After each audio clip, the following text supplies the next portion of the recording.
In this section, we will understand about the Docker commands in brief. You will be able to see all of these commands in action in our hands-on lab. So to start with, the first thing we have is ping. The main purpose of this is to download an image from our Docker registry. Whenever you say Docker ping Redis, it's going to download the Redis image. Okay. The next one we have is run command. So the main purpose is to create and start a new container from the image. So you have the port number, that is 5000 and 5000, okay, and -d is basically to run the container in the detached mode, that is in the background. Then we have the start. The main purpose is to start an existing stopped container. So when you say start my Redis, it is going to start the Redis container if it was previously stopped. The next one you have is build. The main purpose is to build the Docker image from a Docker file. So assuming that you have a Docker file for a custom Redis setup, that is naming it my custom Redis, we can tag the image with this, okay?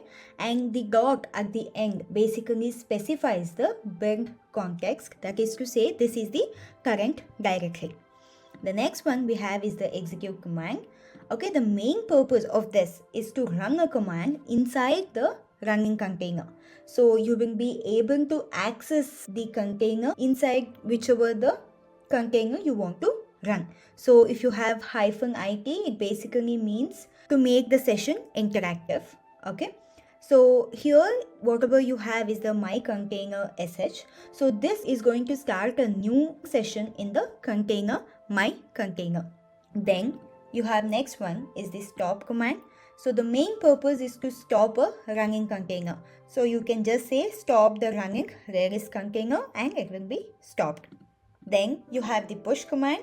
So the main purpose of push command is to upload an image to the Docker registry. You will be able to do this when you log to your Docker registry. If you have already logged in, then you will be able to easily push it.